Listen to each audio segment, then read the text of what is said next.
What's up guys, welcome to Daily Dose of Reddit. This is your host, Zach, and today's subreddit is r/MaliciousCompliance.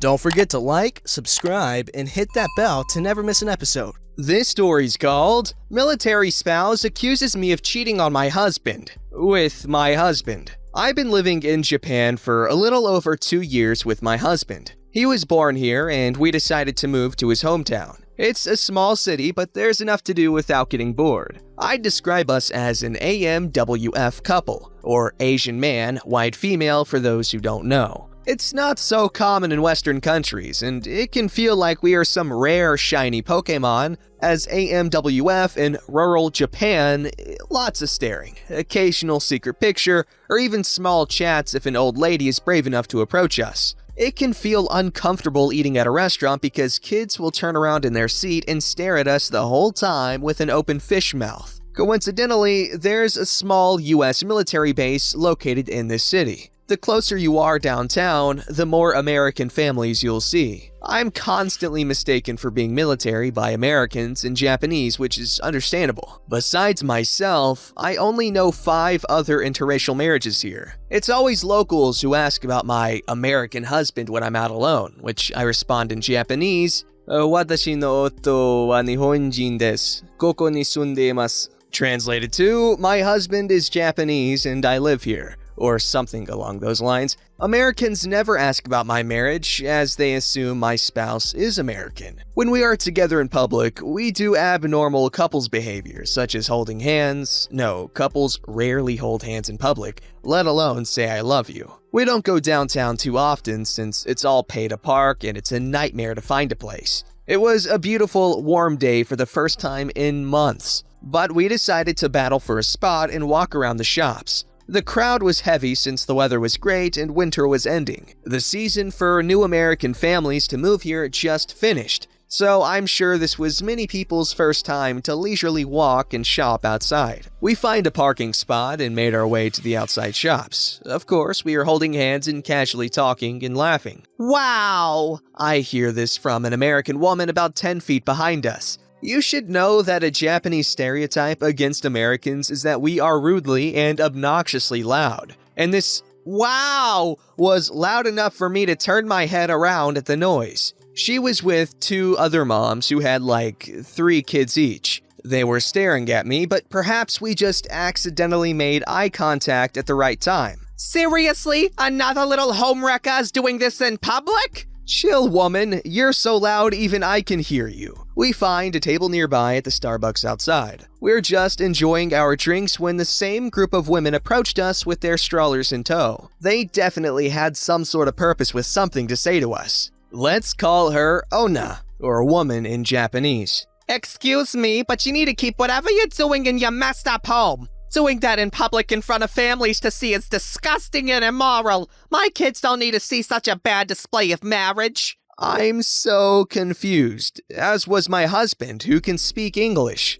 Who knew drinking coffee outside was a crime against humanity and marriage? I'm sorry, what did we do? Oh, you know exactly what you're doing. She points to my wedding ring. No, I don't. Good Lord, does your husband know about this? Is he on a ship right now? That's so like a dependopotamus. Her friends laugh. In case you don't speak military, a dependopotamus is slang for a military wife who stays home all day, doesn't clean, uses their spouse as an ATM, and looks like Jabba the Hutt. It dawns on me, she thinks I'm a military spouse and I'm cheating on my American husband. I started laughing because she's suggesting I'm cheating on my husband with my husband. This is my spouse. I'm actually not part of the military community and have a Japanese visa. Ona looks at my significant other up and down. The 2 women behind her apologize, but the Ona didn't believe it. No one would voluntarily want to live in this little town. Nice try, but you're not representing the military community. You make all of us wives look like whores. Who is your husband and what's his rank? Also, I need your dependent ID. My husband is a high rank, so he'll make sure your husband is aware of your infidelity. She pulls out her phone to probably type my response. I'm offended since this is actually a nice place to live and very open to foreigners. Look, my husband's name is Ray, not his real name, I don't want to reveal personal info, and he's sitting right here. I'm not going to show you my military ID since I don't have one, and you're not the police. As proof, you can obviously see our wedding bands match, and here's a picture. I show her my phone screen, which is of us in traditional Japanese clothes for our wedding day. Her eyes became huge at the picture. Her two friends and their spawn have already started walking away. Why are you in a relationship with him? You should be in a normal relationship and start having a family with American kids. She says some other statements which I'd consider racist against the Asian race. It's so ironic because we are in Japan. And she's fussing about me being married to a Japanese man. My husband has been quiet throughout the whole exchange and says to me we should go. I agree and stood up. Stop! The things you are saying are extremely offensive. I was part of the military community myself some years ago, and what you're doing is against spousal conduct. She smirked. Go ahead and tell people what I did then. My high-ranking husband is an E7, and everything will be swept under the rug no matter what happens. You can't touch me. So that's what I did. Note, this is a small military community. Someone does something minor and it's talked about between wives like chickens. Later that day, I run into my friend who works on the base, and she's well known in the community for being one of the main event coordinators. I don't miss this chance to comply with Ona's demands and explain to my friend about the exchange and how it made my husband extremely uncomfortable with her remarks. She asked me if this person looked like so-and-so, to which I said yes. My friend rolls her eyes. She just arrived a couple of months ago and is already causing problems with rumors and trauma. Looks like we have a racist too. I'll make sure what she said is passed on. It's been half a year later, and I didn't hear anything about Ona again since I distanced myself from making military friends here. I've only been in my new city for a little over 2 years and experienced more drama for military families than I have my whole high school career. That is, until now. Last week, I ran into my friend who's getting ready to leave back to the United States. We had a little discussion about her moving and my family planning, and dropped a bombshell. Do you remember Ona, who accused you of cheating on your non-existent military spouse and called your husband a racist name? Of course, I haven't heard anything from her since. Well, I mentioned we were already having problems with her not long after she got here. I told my boss that there's a person who's bothering and threatening civilians and asking for IDs, which isn't allowed for someone with her status. My boss was extremely interested after I mentioned her name because Ona was scheduled for an interview in my department. I suggested we look at her social media accounts from her past behavior because we don't tolerate racism. It was easy to find her Twitter and Facebook, particularly Facebook since we have many mutual friends. Her SNS was shocking. While she set her Facebook to private, her Twitter was littered with malicious tweets and retweets. This included racism slang for many nationalities, colorful language, and using her husband's military rank to bully others. She made it very clear that she wants to see her current city burned to the ground. And why would anyone want to learn Japanese since it sounds terrible? We printed some of the more extreme things she posted and we still invited her to the interview.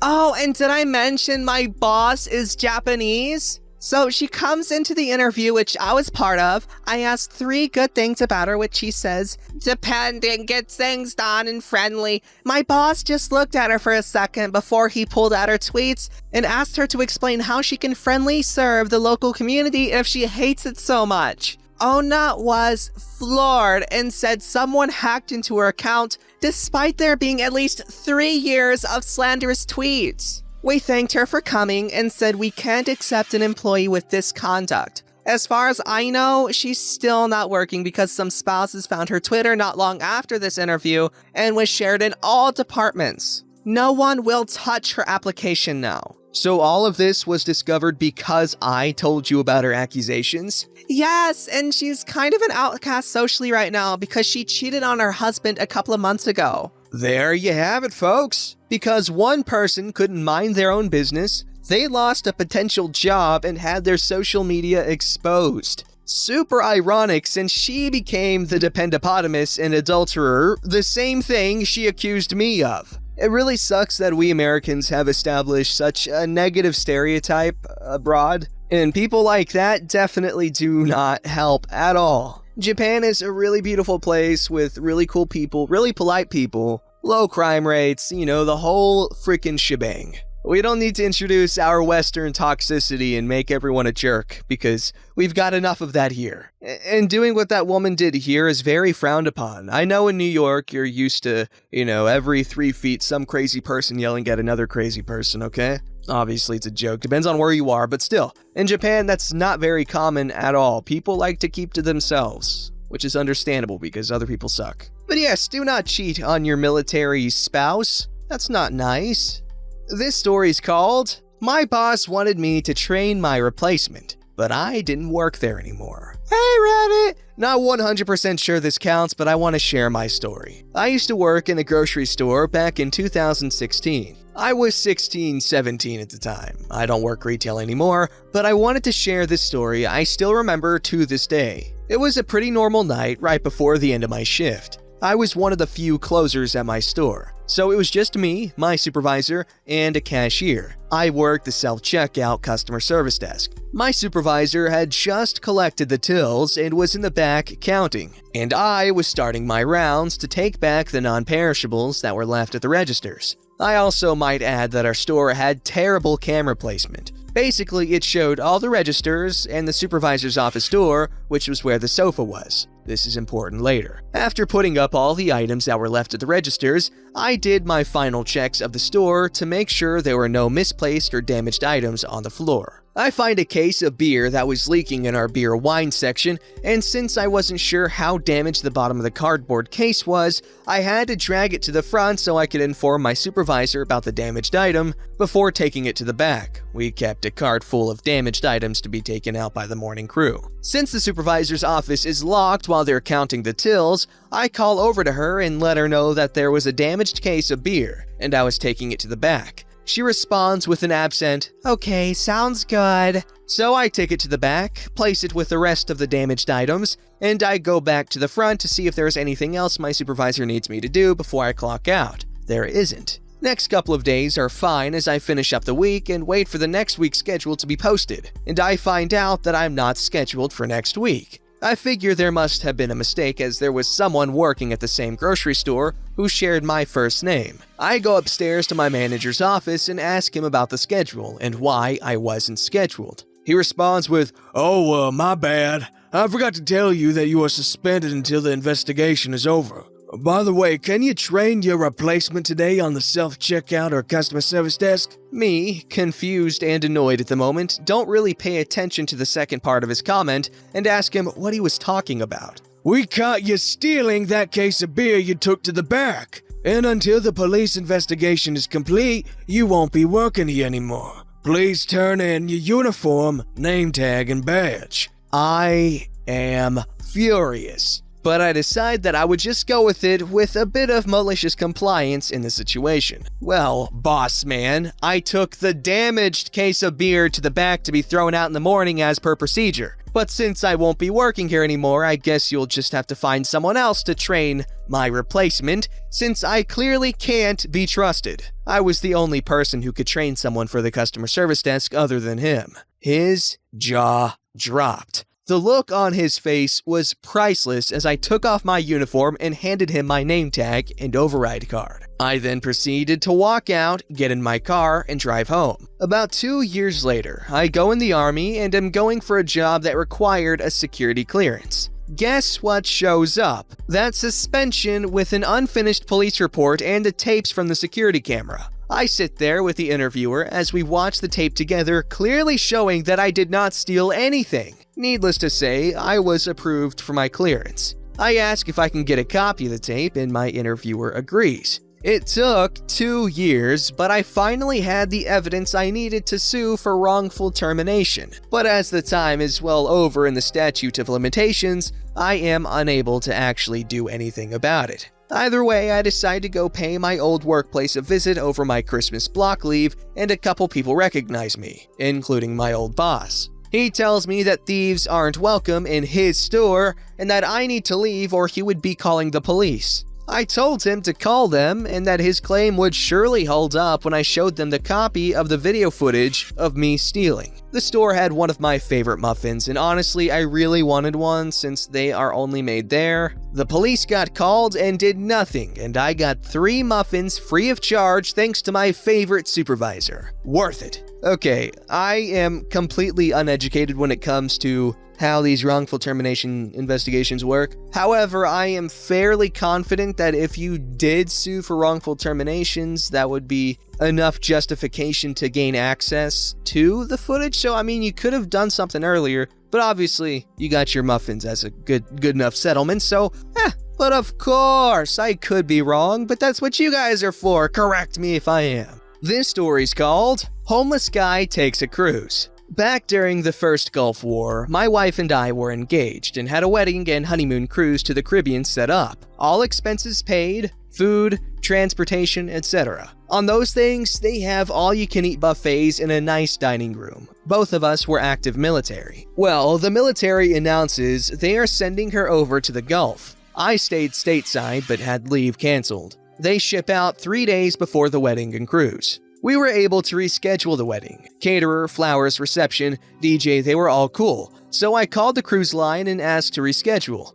They said no, and the tickets were non-refundable. I tried to explain we were active military going to war. Nope, no deal. I speak to a supervisor. Nope. Ask the military to help out. No deal. We knew nobody in the area, and none of our family could take the cruise. We were screwed. So we went to nearby San Francisco, went to the worst area, found the dirtiest, most malnourished, homeless 2 people we could find, lice, bad smell, shopping cart, the whole thing. Gave them the tickets and told them to eat well. The only caveat is I wanted them to send me a postcard so I know they went. Gave them a stamped, addressed envelope. Got a nice car from Martinique. I'll bet the cruise people were bummed. Okay, first off, horrible shame that this happened before the internet and cancel culture was a big thing. Because while cancel culture has been tremendous in, bringing people to justice, it also can get very ridiculous sometimes. Some people just, wow. But in this case, this would go viral 100%.